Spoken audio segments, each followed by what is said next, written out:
السلام عليكم. وما خلقت الجن والإنس إلا ليعبدون. خواهي قورا أفرمي من مروفكان جنكان دروس نكردوا إلا ليعبدون، أي إلا ليوحدون، تنها بو أو نبي كبتنها فرستش بو من بكن. أفرمي ولقد بعثنا في كل أمة رسولا، بو همو أمتك بيغمبرك ما ناردوا ونيردراوك ما ناردوا كوا فرمانا بيبكى أن يعبدوا الله، تنها خوا بپرستن واجتنبوا الطاغوت، ولا پرستنی غير خوا دور بكونوا، لطاغوت كان دور بكونوا. وقضى ربك ألا تعبدوا إلا إياه، خواهي قولا لسرتاني نوسيوا كوا پرستش بو كز نكن إلا أو نبي إلا خوي نبي. وبالوالدين إحسانا، ولا قل دايكو باوك يشتانا باش بن، دايكو باوك أهينتا ريزي يكتا پرستيوا. واعبدوا الله ولا تشركوا به شيئا، پرستش بو خواهی گوره بکن و خواهی گوره بپرستن.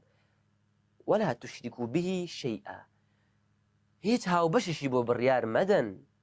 قل تعالوا أتل ما حرم عليكم، أي محمد بانجيان بكا بانجي أهل كتاب بكا بلي ورن بانجي ببروان بكا أتل ما حرم عليكم، ئەوەتان بۆ بخوێنمەوە خوای گەورە بۆتانی ناردووە و لەسەرتانی نووسیوە، لەسەرتانی حرام کردووە. ئەلا تشركوا به شيئا، کەوا هاوبەشی بۆ بڕیار نەدەن. وبالوالدين إحسانا، وەلەگەڵ دایک و باوکانتانە چاک بن. ابن مسعود ئەفەرمێ هەر کەسێ ئەیەوێ سەیری کۆتاوەسیەتی پێغەمبەر بکە عليه الصلاة والسلام، کەوا لەسەری ڕۆیشتەوە بۆ لای خوای گەورە، با سەیری ئەم ئاەتە بکە. وأن هذا صراطي مستقيما، خوای گەورە فەرمێ ئەمە ڕێگا ڕاستەکەیە، تەنها یەکتاپەرستیەکەوە ئەمان گەیەنێ بە بەهەشت.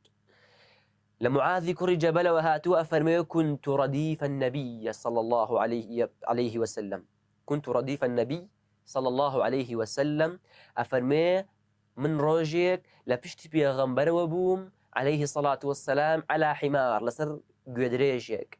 بيغمبر فرموي يا معاذ أتدري ما حق الله على العباد؟ أي معاذ آي أزاني حقي خوا تيا لسر بندكاني؟ معاذ وبيغمبر أو بسياري تريشي لك وما حق الله على العباد وما حق العباد على الله، وآي أزاني حقي بندكان تيا لسر خوا؟ معاذ فرموي الله ورسوله أعلم، خوا وبيغمبركي شارزاترن عليه الصلاة والسلام، الله لم أدب جوانا. بيغمبر عليه الصلاة والسلام فرموي فإن حق الله على العباد، حقي خوا ما في خوا لسر بندكاني لسر إيما أويا أن يعبدوه ولا يشركوا به شيئا، كوابي پرستنو هيت هاو بشيكي بو بريار ندن لكاتي پرستش بو كردني دا. وفرموي وحق العباد على الله، وأجر بندكان بتنها خوان پرست أو كات ما فيان أكويت صرخوا كوا ألا يعذب من لا يشرك به شيئا، كوا سزاي أوانا ندا كوا هاو بشان بو بريار نداوا. أجر تنها بموحدي وبيكتا پرستی بقريتو بلاي خواي قورا، خواي قورا سزاد نادا وأدكات بهشتوا. فقلت يا رسول الله، معاذتي أي بيغمبري خوا عليه الصلاة والسلام أفلا أبشر الناس؟ أم مجد قوري هيا آية مجد بدن بخلقان؟ بيغمبر فرموي نخير، فرموي لا تبشرهم مجدان مدري فيتكلوا دعائي تنبلي أكن بالي لأدنوا. والسلام عليكم ورحمة الله وبركاته.